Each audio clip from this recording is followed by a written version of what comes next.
Hello viewers, আসসালামু আলাইকুম। আশা করি সবাই ভালো আছেন। তো বন্ধুরা, আজকের এই ভিডিওতে আপনাদের ফোনের খুবই চমৎকার একটি সেটিংস দেখিয়ে দিব, যার মাধ্যমে আপনার ফোনে স্প্লিট স্ক্রিন ব্যবহার করতে পারবেন। স্প্লিট স্ক্রিন সম্পর্কে বলতে গেলে আপনার ফোনের ডিসপ্লেকে দুটি ভাগে ভাগ করে দুটি ডিসপ্লে ব্যবহার করতে পারবেন। আপনি যখন এটা ব্যবহার করবেন তখন উপরের দিকে একটা ডিসপ্লে থাকবে, নিচের দিকে আরেকটা ডিসপ্লে থাকবে। এর মাধ্যমে দুটি অ্যাপস আপনি একসাথে ব্যবহার করতে পারবেন। যেমন উপরে ইউটিউব এবং নিচে ফেসবুক, এরকম বিভিন্ন ধরনের অ্যাপস আপনি একসাথে ব্যবহার করতে পারবেন আপনার একটি স্ক্রিনে দুইটি অ্যাপস অ্যাপ্লিকেশন। তো আরেকটি কথা না বললে, যারা আমাদের চ্যানেলে নতুন আসছেন সবাই আমাদের চ্যানেলটি সাবস্ক্রাইব করবেন এবং সাবস্ক্রাইব করে আমাদের পাশে থাকা বেল বাটনটি প্রেস করে দেবেন। এর মাধ্যমে আমাদের যে কোনো লেটেস্ট ভিডিও নোটিফিকেশন সবার আগে আপনি পেয়ে যাবেন। আর যারা অলরেডি সাবস্ক্রাইব করেছেন তাদের সবাইকে ধন্যবাদ। সো বন্ধুরা, ভিডিওটি শুরু করা যাক। Welcome back guys. তো প্রথমে আমি আমার যে কোনো একটি ব্রাউজারে চলে যাচ্ছি, যেমন আমি ইউটিউবে চলে যাচ্ছি। তো এখান থেকে দেখছেন সবই দেখা যাচ্ছে। তো আমার উপরে একটি মেসেঞ্জার থেকে একটি নোটিফিকেশন আসছে।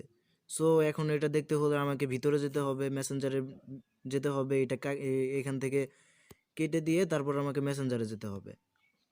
কিন্তু আমরা এটা করব না, আমরা এখান থেকে সিম্পলি এখানে যাব। প্রত্যেকটা ফোনে এই শর্টকাট সেটিংটি দেওয়া আছে, আপনারা চাইলে দেখতে পারবেন। সিম্পলি এখান থেকে রিসেন্ট বাটনে ট্যাপ করে ধরবেন। ট্যাপ করে ধরার পর এই যে হয়ে গেল। এরপর আপনি আপনার ফেভারিট ব্রাউজারটি এখান থেকে চুজ করবেন, যেখানে আপনি যাবেন। যেমন আমি ফেসবুকে যাচ্ছি, এখানে সোয়াইপ করে আমি প্রত্যেকটা ফেসবুক পোস্ট দেখতে পাচ্ছি। আপনারা চাইলে এটাকে এখান থেকে প্রেস করে ধরে এখানে উপর করে দিতে পারেন। এখান থেকে সবগুলো পোস্ট দেখতে পারেন। দেন এখান থেকে লাইক কমেন্ট সব কিছু করতে পারেন।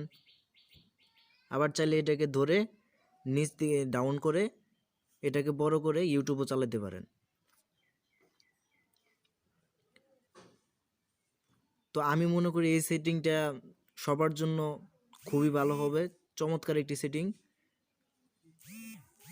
একসাথে দুইটা অ্যাপস ইউজ করা সকলের জন্য ভালো হবে এবং সুবিধার। তো আমি ইউজ করছি Huawei Y6 Pro। আপনি যে কোনো মোবাইল দিয়ে চাইলে করতে পারেন। শুধু আপনাদের রিসেন্ট বাটনে ট্যাপ করতে হবে, দেন ছেড়ে দিতে হবে। ট্যাপ করতে হবে, দেন যে অ্যাপসে আপনি যাবেন সেখানে প্লাস খালি যেতে হবে। অলরাইট। সো বন্ধুরা, এই ছিল আজকের ভিডিও। এখন আপনি আপনার প্রয়োজন অনুযায়ী দুটি অ্যাপ্লিকেশন ব্যবহার করতে পারবেন। আপনার ফোনে একটি স্ক্রিনে দুটি অ্যাপ্লিকেশন ব্যবহার করতে পারবেন। সো ভিডিওটি যদি ভালো লেগে থাকে তাহলে অবশ্যই সাবস্ক্রাইব করবেন এবং লাইক কমেন্ট করে জানিয়ে দেবেন আপনার মূল্যবান মতামত। এবং পরবর্তীতে কী ভিডিও চান অবশ্যই কমেন্ট বক্সে জানিয়ে দেবেন। দেখা হবে পরবর্তী কোনো ভিডিওতে। সেই পর্যন্ত ভালো থাকুন, সুস্থ থাকুন।